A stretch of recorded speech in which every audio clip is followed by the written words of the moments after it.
The Galactic Council chamber stretched for miles in every direction. Thousands of species gathered in their designated sections. Some floated in zero-gravity bubbles. Others sat on platforms designed for their specific body types. The air processors worked hard to keep everyone breathing comfortably. At the center platform stood 3 figures. They were archivists, members of the oldest known species in the galaxy. Their bodies glowed with a soft blue light. They had witnessed the rise and fall of countless civilizations over their million-year existence. The lead archivist raised one long, thin arm. The massive chamber fell silent. Even the aggressive Velcari warriors stopped their chattering. When an archivist spoke, everyone listened. "We call this emergency session for one reason," the archivist said. Her voice echoed through translation devices. "A warning. A species has entered galactic space that requires your immediate attention." A hologram appeared above the central platform. It showed a blue and green planet covered in swirling white clouds. The planet looked peaceful and beautiful. "This is Earth," the archivist continued, "home of the humans. We have studied them for centuries. We have watched them evolve. And we must warn you all. These creatures are dangerous." Laughter erupted from several sections. The Velcari delegation laughed the loudest. Commander Thexel stood up, his 4 arms crossed over his chest. His species had conquered 40 star systems. They feared nothing. "Dangerous?" Thexel said. "We have seen the reports. These humans are tiny. They have weak bodies. They only discovered faster than light travel 300 years ago. How can such primitive creatures be dangerous?" The archivist's glow dimmed slightly. A sign of concern among her people. "You do not understand. Let me show you why we classify humans as a Class 12 Death World species." The hologram changed. It now showed Earth's surface. Massive storms raged across oceans. Lightning struck the ground repeatedly. Hurricanes the size of small moons churned through the atmosphere. Earth's weather alone would kill most species in this chamber, the archivist explained. But this is just the beginning. The image shifted to show Earth's wildlife. Creatures with massive teeth hunted in packs. Predators lurked in every environment. Even the plants could kill. Humans evolved alongside apex predators, the archivist said. They learned to hunt creatures 10 times their size. They learned to survive when everything on their planet wanted to kill them. The hologram showed more. It displayed Earth's gravity, which was nearly twice that of most civilized worlds. It showed diseases that could wipe out entire populations. It showed natural disasters that regularly destroyed whole regions. And yet humans survived, the archivist continued. More than survived. They thrived. They built civilizations in deserts where water was rare. They lived in frozen wastelands where temperatures could kill in minutes. They sailed across violent oceans and climbed the highest mountains. Several council members shifted uncomfortably. This information was concerning. But the Velcari still looked unconvinced. The archivist sensed the doubt. "Let me tell you more. Humans have redundant organs. If one kidney fails, they have another. Their bones can heal themselves. They can survive for weeks without food. Their bodies produce adrenaline, a chemical that makes them stronger and faster when threatened. They also do something unique," the archivist added. "They befriend the predators that once hunted them. They live with creatures called dogs and cats. These animals were once wild hunters. Now they protect human homes and families." The hologram showed a human child playing with a large dog. The dog's ancestors were wolves, pack hunters that killed for survival. Now the creature gently licked the child's face. "Humans eat foods that are poisonous to most species," the archivist said. "They consume capsaicin, a defense chemical that plants use to avoid being eaten. Humans call it spicy food and enjoy the pain it causes. They drink ethanol, a toxic substance, for recreation." Commander Thexel stood again. "This proves nothing. So they come from a harsh world." "So what? My people are warriors. We have conquered everyone we have fought. These humans will be no different." The archivist's glow flickered. "Then let me tell you about human history. For most of their existence, humans fought each other. Their wars killed millions. They developed weapons that could destroy their entire planet. They created bombs that could level cities in seconds. They built machines of war that still haunt their nightmares. And then they stopped," the archivist said quietly. "They looked at what they had done to each other and chose peace. They united their planet. They put aside their weapons. But make no mistake, they remember how to fight. They remember how to kill." The council chamber was silent now. Even some of the Velcari looked thoughtful. The archivist pulled up a final file. The words glowed in red across the hologram. Species classification, Homo sapiens, apex deathworlder, do not provoke. This is our official warning, the archivist said. Humans are peaceful now. They seek friendship and trade. They want to join the galactic community. Let them, welcome them, learn from them. But whatever you do, do not threaten them. Do not attack their homes. Do not harm their families, she paused, her glow brightening. Because if you do, you will learn why they survived their world. You will learn why evolution made them the way they are. You will learn that the most dangerous thing in the galaxy is not a monster from a death world. It is a deathworlder protecting what they love. The archivist sat down. The council erupted in discussion. Most species took the warning seriously. They had learned to trust the archivist over millions of years. But in the Velcari section, Commander Thexil turned to his officers and laughed. Cowards, he said. The archivists have been at peace so long they have forgotten what true strength is. These humans are just another weak species waiting to be conquered. His officers nodded in agreement. The Velcari Empire was expanding. They needed more colonies, more resources. The human worlds looked perfect for taking. As the council session ended and delegates filed out, the lead archivist watched the Velcari leave. She felt a deep sadness. She had seen this pattern before across countless civilizations and countless wars. They will not listen, she said to her fellow archivists. No, another archivist agreed. They will not. Should we warn the humans? A third asked. The lead archivist dimmed her glow. No, the humans do not need our warning. They have survived worse than the Velcari. They will survive this too. But I fear for the Velcari. They do not know what they are about to awaken. The archivist left the chamber in silence. They had done their duty. They had given the warning. What happened next was not their responsibility. But they would watch. They always watched. And they would record what was about to unfold, just as they had recorded 10,000 wars before. Only this time they suspected the lesson would be particularly harsh. 6 months passed after the council meeting. The human colony of New Terrace celebrated its founding anniversary. The planet was beautiful with purple skies and 3 moons. 2 million humans called it home. Children played in parks. Farmers grew crops. Scientists studied the unique ecosystem. Captain Sarah Chen stood in the diplomatic office reviewing trade agreements. She was Earth's representative for this sector of space. Her job was usually boring, handling paperwork and meeting with alien traders. She liked boring. Boring meant peace. Then her communication console beeped. The screen showed an incoming transmission marked as urgent. The sender was the Velcari Empire. Sarah's stomach tightened. She had heard about the Velcari. They were known for being aggressive. She accepted the transmission. Commander Thexil's face appeared on screen. He had gray skin, forearms, and cold yellow eyes. His expression showed arrogance and contempt. I am Commander Thexil of the Velcari Empire, he said. I speak for Emperor Zalthon. We are expanding our territory. Your species currently occupies 12 worlds that we require. You will surrender them within 48 hours. Sarah kept her face calm, though anger burned inside her. Commander, those worlds are human colonies. Thousands of families live there. We have legal claims recognized by the Galactic Council. Thexil laughed. Legal claims mean nothing. The strong take what they want. The weak surrender or die. These are the only laws that matter. We will not surrender our colonies, Sarah said firmly. We are willing to discuss borders and trade. We want peace, but we will not abandon our people. The commander's eyes narrowed. You dare refuse us? You who have been in space for only 300 years? You whose bodies are weak and small? You think you can stand against the Velcari Empire? Yes, Sarah said simply. Thexil leaned forward. Then I will give you a demonstration of Velcari power. Perhaps when you see what we can do, you will reconsider. The screen went black. Sarah's hands shook as she reached for the emergency alert. But she was too late. Alarms screamed throughout New Terrace. Red lights flashed in every building.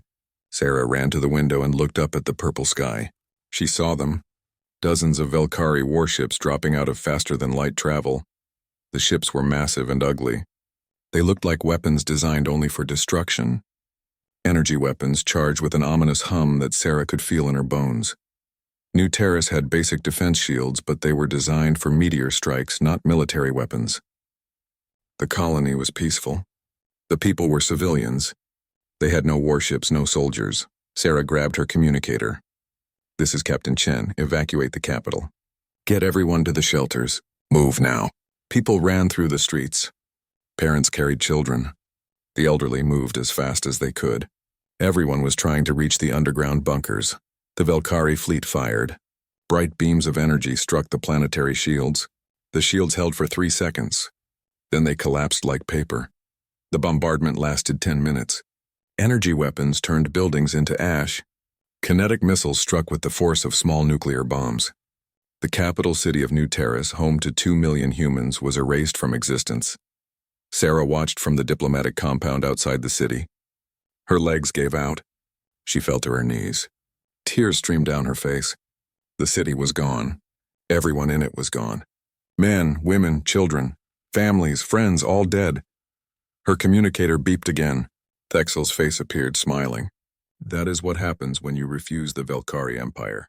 Surrender your colonies now, or we will do this to every human world." Sarah's grief turned to cold rage. Her ancestors had survived ice ages and plagues. They had endured world wars and near extinction. She felt that ancient human fury rising inside her, the same fury that made her species apex predators on a death world. "No," she said quietly. Thexel's smile faded. "What did you say?" Sarah stood up. She wiped her tears.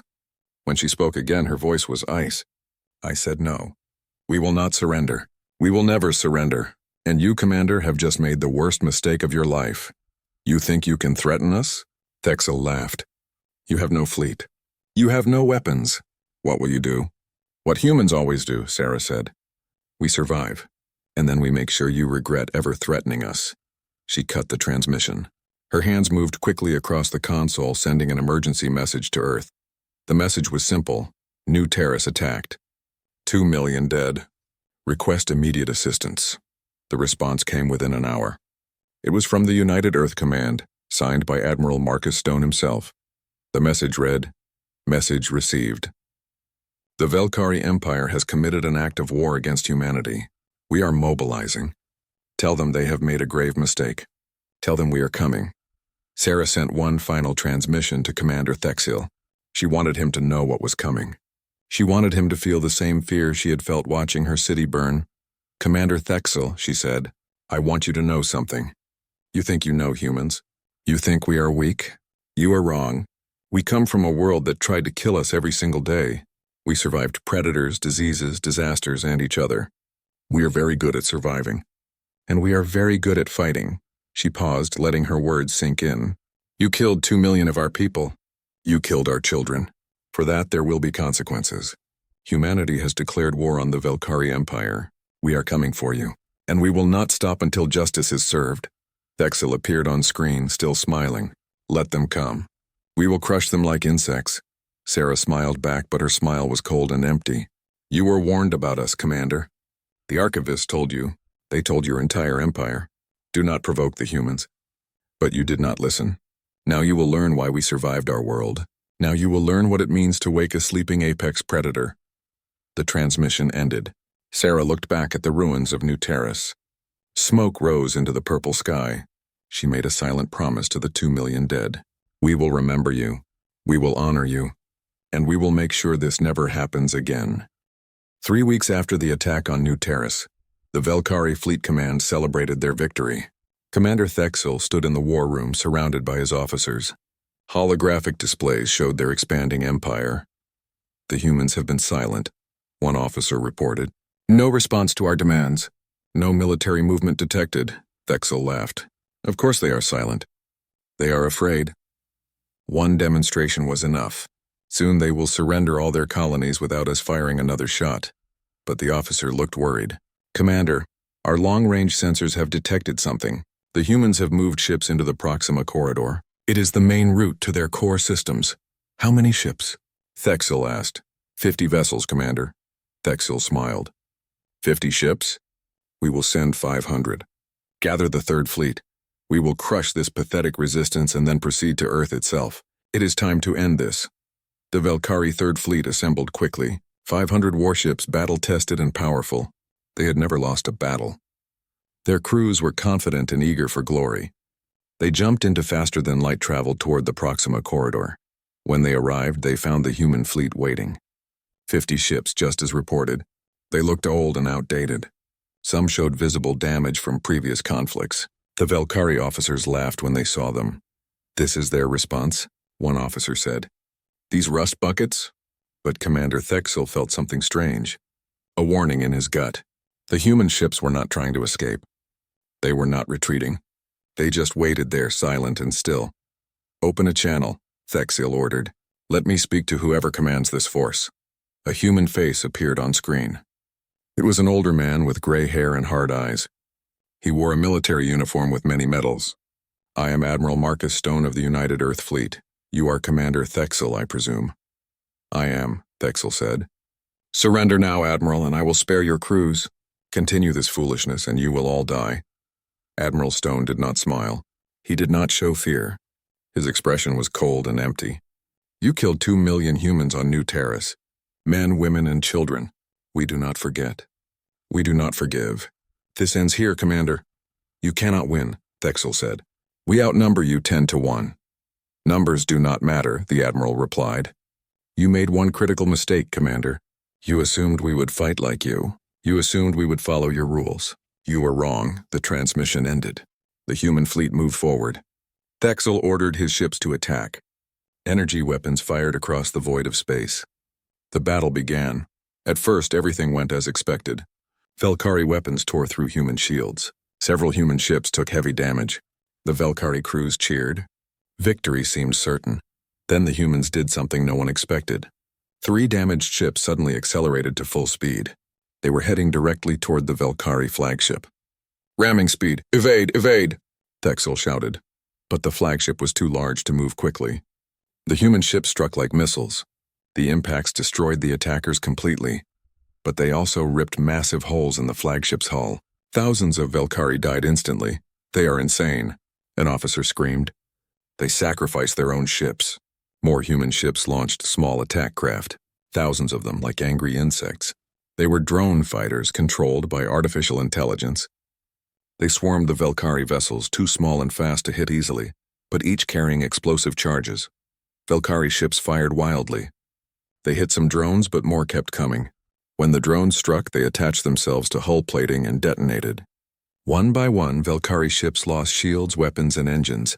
Then came the boarding pods. Small craft launched from human ships and attached to Velcari hulls. They burned through the armor with cutting lasers and released human marines into the enemy vessels. Thexel watched the security feeds in horror. Human soldiers fought in conditions that should have killed them. Sections of the ship had no atmosphere, but the humans kept fighting in their spacesuits. Radiation leaked from damaged reactors, but the humans pushed forward.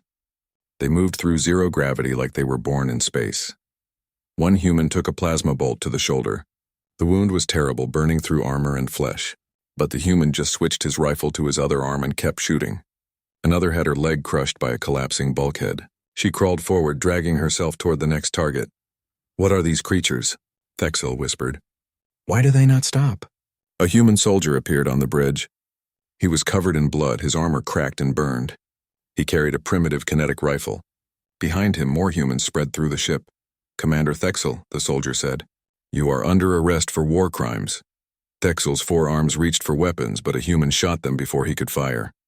Not kill shots. The humans wanted him alive. Throughout the corridor, the battle ended. Of 500 Velcari ships, only 73 survived.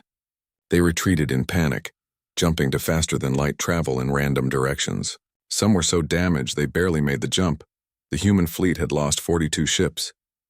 But they had won. 50 vessels against 500, and they had won. Thexel was brought before Admiral Stone.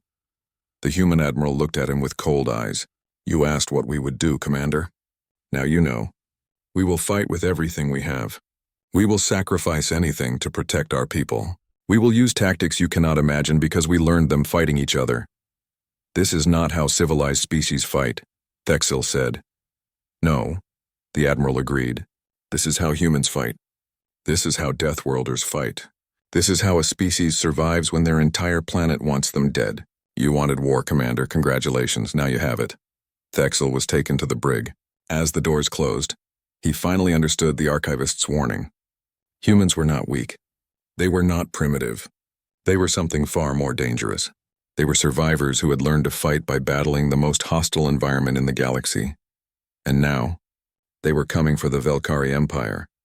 The Battle of Proxima Corridor would be remembered in galactic history, not because of the numbers involved, but because of what it proved. It proved that humans were not to be underestimated. It proved that warnings should be heeded. And it proved that attacking a Death World species was the worst mistake any civilization could make. 6 months into the war, the galaxy watched in shock as humanity transformed. Every human colony mobilized. Every station became a military base. Every civilian ship was converted for war. The sleeping giant had awakened, and it was terrifying. The Velcari Empire began to realize their mistake. Human weapons were unlike anything they had encountered. While other species focused on energy weapons and shields, humans used everything. Kinetic weapons that fired solid metal at incredible speeds. Chemical explosives that could level buildings. Nuclear devices that could crack planets. But it was not just the weapons. It was how humans used them. They fought in ways that seemed impossible to other species. In the Sigma system, human forces attacked a Velcari mining colony built near a gas giant. The planet's gravity was 3 times Earth normal. The radiation levels would kill most species in hours. The Velcari thought they were safe. Human marines dropped from orbit in reinforced pods. They fought in thick armor designed to withstand the crushing gravity. The radiation sickness would kill them eventually, but not before they completed their mission. They destroyed the mining equipment, captured the base, and evacuated before the worst effects took hold. The Velcari commander of that base sent a terrified report to his superiors.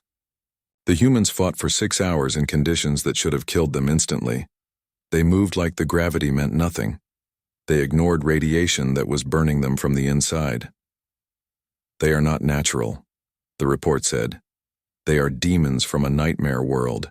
In another system, the Velcari tried to hide their fleet in a toxic nebula.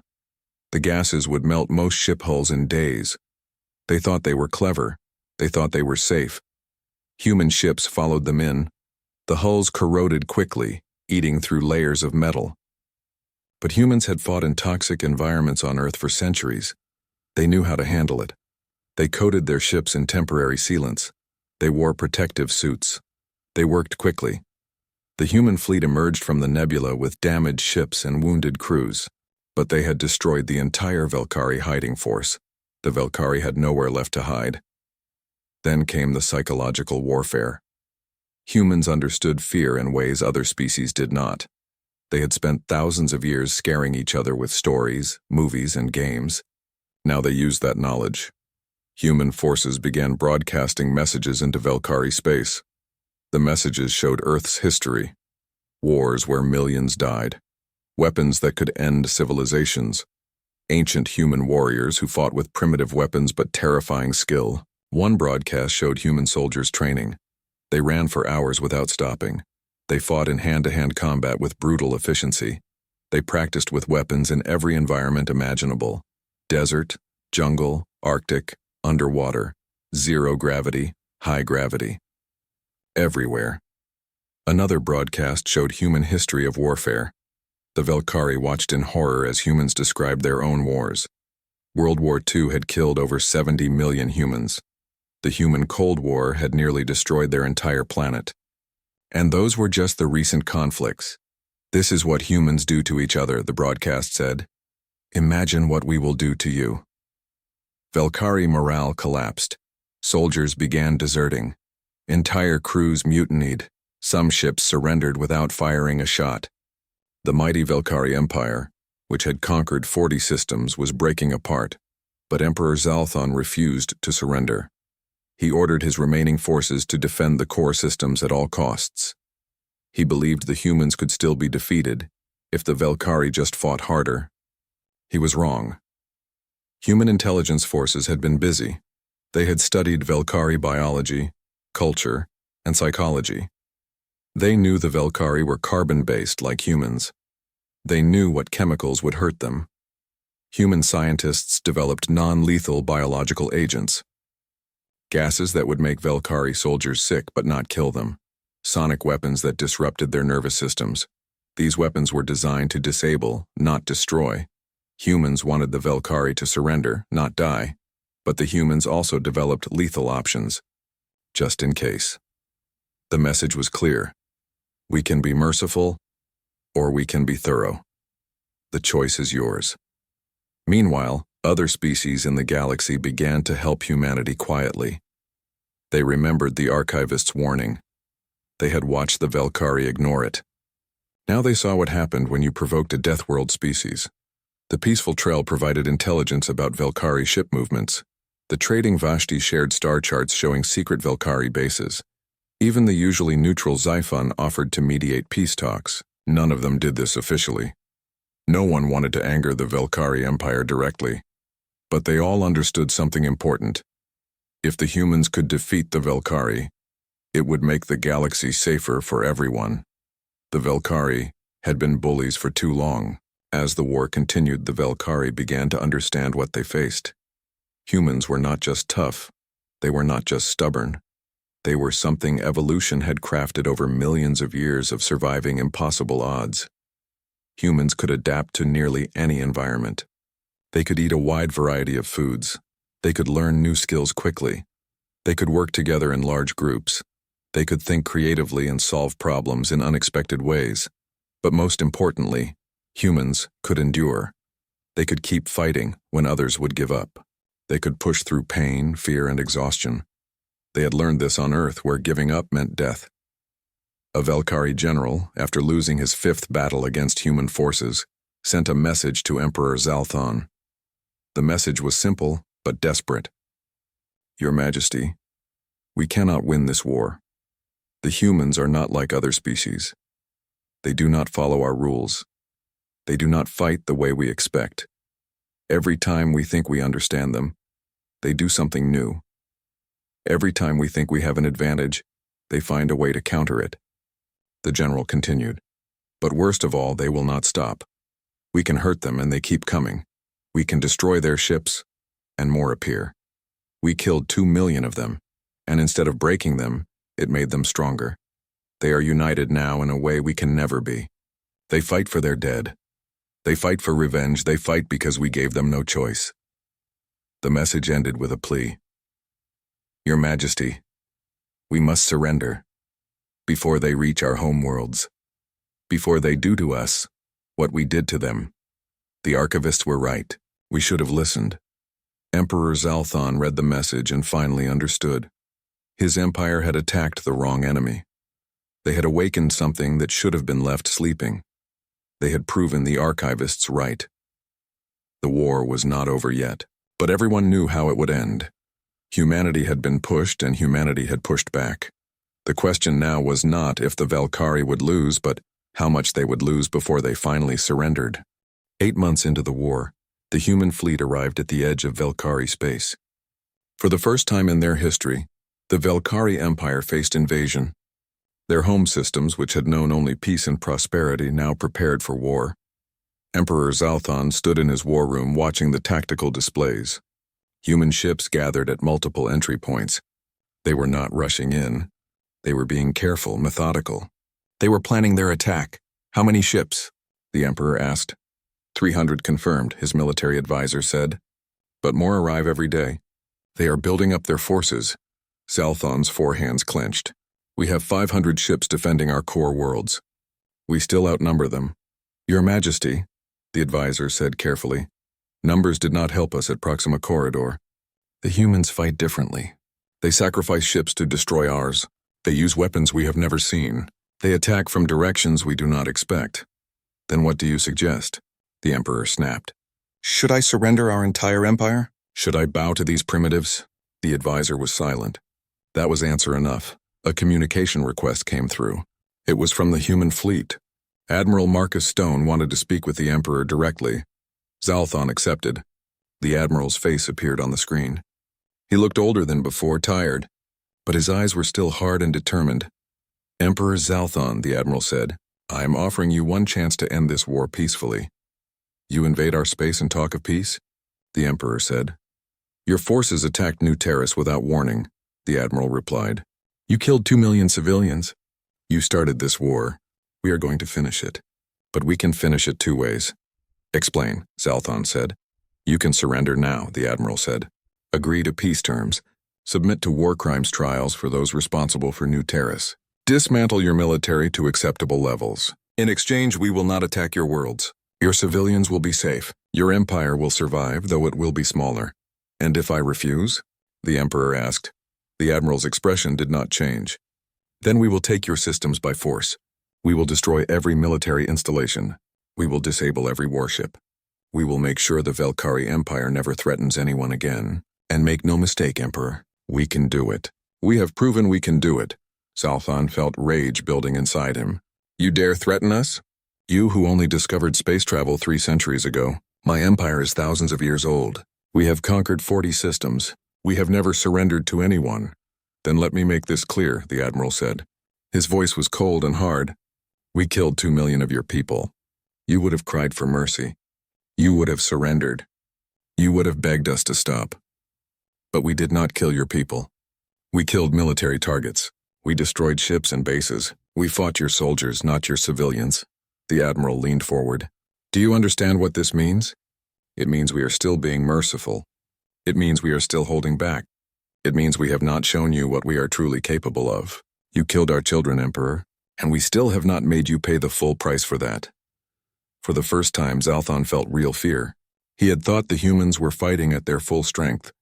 He had not considered they might be holding back. That they might be choosing not to do to Velcari worlds what the Velcari had done to New Terrace. Why? The Emperor asked. Why show us mercy when we showed you none? Because we are not like you, the Admiral said. We could destroy your worlds. We could kill billions. We have the weapons. We have the ability, but we do not want that. We want justice, not genocide. We want accountability, not extinction. We want you to understand what you did wrong, not just to suffer. The Admiral paused. But Emperor, understand this. Our mercy is not weakness. It is a choice. And if you force us to stop being merciful, we will. We survived our world by being the most adaptable, most persistent, most dangerous species evolution ever created. Do not make us prove it to you. Zalthon looked at his military advisor. The advisor's expression said everything. They could not win. The humans had been fighting with restraint. If that restraint disappeared, the Velcari would face something truly terrible. I need time to consider, the Emperor said. You have 24 hours, the Admiral replied. After that, we will assume your answer is no, and we will begin our assault. The transmission ended. Zalthon sat down heavily. His empire, built over thousands of years, was collapsing. All because he had not listened to a warning. All because he had thought humans were weak. Your Majesty, his advisor said quietly, I recommend we surrender. And Commander Thexel? The Emperor asked. The humans want him for trial. They want to punish him for New Terrace. He followed your orders, Your Majesty. He attacked New Terrace because you told him to. If anyone should face trial, it should be you. The truth of those words hit the Emperor like a physical blow. He had given the order. He had approved the attack. He had thought it would be a quick way to force human surrender. He had been wrong about everything. Contact the humans, Zalthon said. Tell them I accept their terms. The Velcari Empire surrenders. Unconditionally. The advisor nodded and left to send the message. Zalthon looked out at his capital city.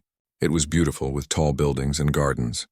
Millions of Velcari lived there in peace and prosperity. Because he had surrendered, they would continue to live. If he had refused, the humans might have destroyed it all. The archivist had been right. They had warned the entire council. They had explained what humans were, where they came from, what they could do. And he had laughed at them. He had thought himself superior. Now he knew better.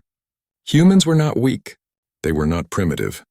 They were apex predators from a death world, and attacking them had been the worst mistake of his life. The human fleet did not celebrate when they received the surrender. There was no cheering, no triumph. Admiral Stone simply nodded and began preparations for the occupation and trials. Captain Sarah Chen, who had survived New Terrace, was part of the occupation force. She walked through Velcari cities and saw civilians going about their lives. They looked afraid, but they were alive. Their children played in parks. Their families were intact. She thought about New Terrace, about the 2 million who would never come home, about the children who would never grow up, about the families destroyed in 10 minutes of orbital bombardment, and she understood why humanity had chosen mercy, not because the Velcari deserved it, but because humanity was better than that. They had learned from their own terrible history. They knew that revenge without end led only to more suffering. Justice was enough. It had to be enough. 1 year after the war ended, the Galactic Council met again. The chamber was packed. Every species wanted to witness this historic moment. The Velcari Empire was being formally dissolved. New borders would be drawn. War crimes trials would be announced. The archivists took their place at the center platform. Their blue glow seemed brighter than usual. Perhaps they felt vindicated. Perhaps they were simply relieved the war had ended without total destruction. Commander Thexel stood in a containment field. He wore simple prison clothes. His forearms were restrained. He looked smaller somehow, diminished. The proud warrior who had laughed at warnings now stood broken before the galaxy. The lead archivist spoke. Commander Thexel, you have been found guilty of war crimes, specifically the unprovoked attack on New Terrace that resulted in 2 million civilian deaths. You are sentenced to life imprisonment. You will serve this sentence on a neutral station where you can harm no one. Thexil said nothing. There was nothing left to say. Emperor Zalthon stood next. He had abdicated his throne as part of the peace agreement. He too faced trial. Emperor Zalthon, you ordered the attack on New Terrace. You started this war. You are also guilty of war crimes. You are sentenced to 20 years imprisonment and permanent exile from Velcari space. The former emperor bowed his head. I accept the judgment, he said quietly.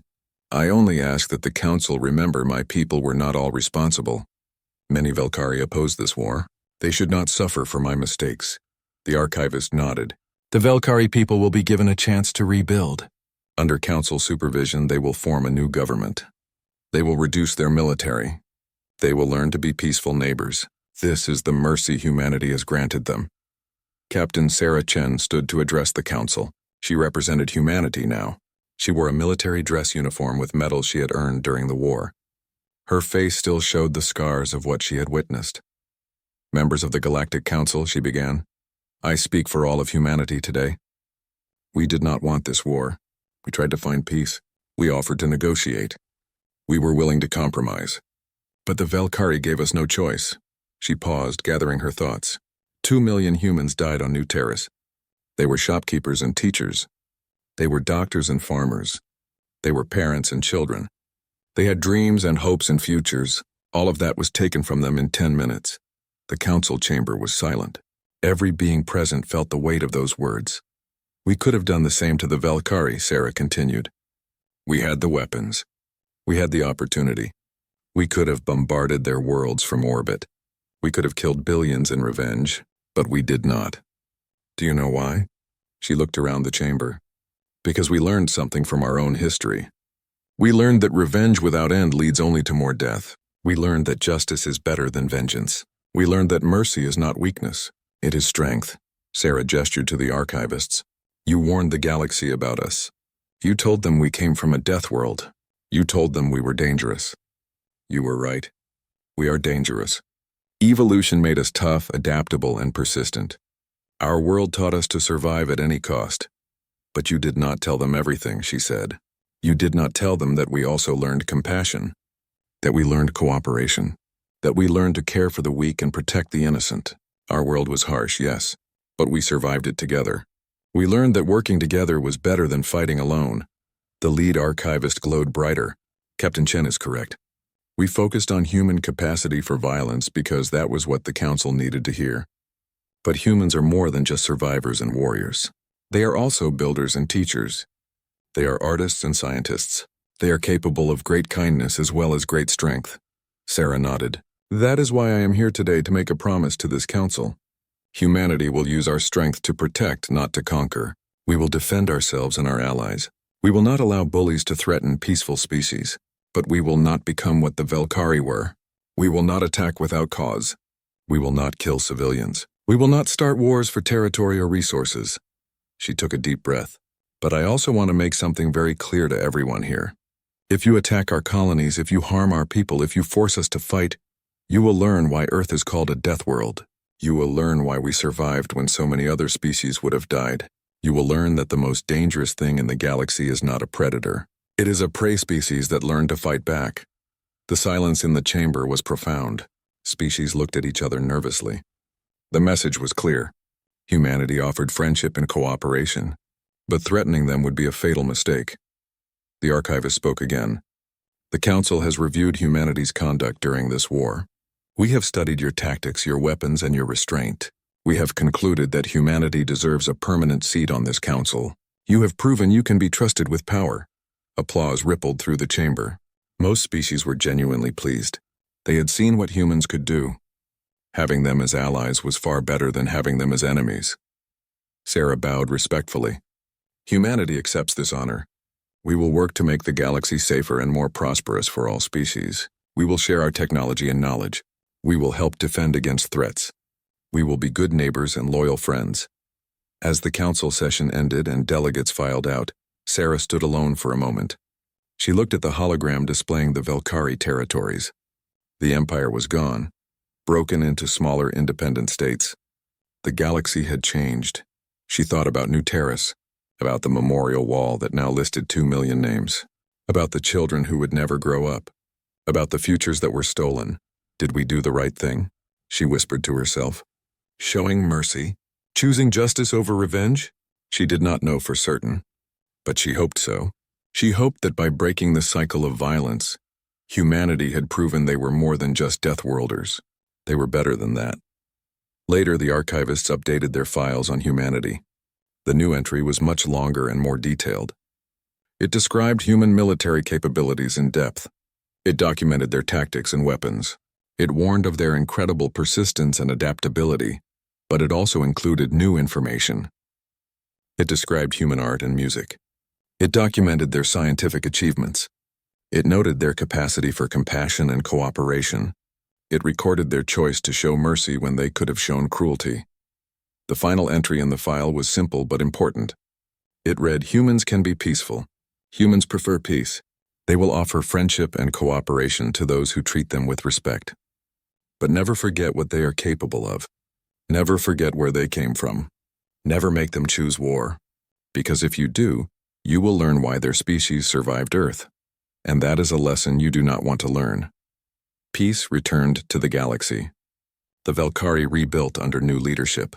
Other aggressive species took note of what had happened and reconsidered their expansionist plans. Humanity established trade and diplomatic relations with dozens of species. The human motto became well known throughout galactic space. It was carved into the memorial on New Terrace. It was displayed in every human embassy. It was taught to every human child. The motto was simple. We survived Earth. We can survive anything. But we would rather build than destroy. We would rather create than conquer. We would rather be friends than warriors. The choice is yours. Most species chose friendship. They learned from the Velcari's mistake. They remembered the archivist's warning. They understood that peace with humanity was far preferable to war. And so the galaxy changed, not through conquest or domination, but through a single lesson learned at terrible cost. The lesson was this: underestimate humans at your own risk. Mock their warnings and face the consequences. Attack their people and discover what it means to provoke a species that survived the impossible. The Galactic Council had issued a warning about humans. The Velcari had ignored it. They had paid the price, and now everyone else knew better. Humanity had arrived in galactic space not as conquerors but as survivors, and in the end that made them more dangerous than any empire that had come before. Because survivors knew how to endure, they knew how to adapt, they knew how to win, and most importantly, they knew when to show mercy. That combination of strength and restraint made them the most powerful force in the galaxy, not because they wanted to be, but because they had no choice. Earth had made them that way.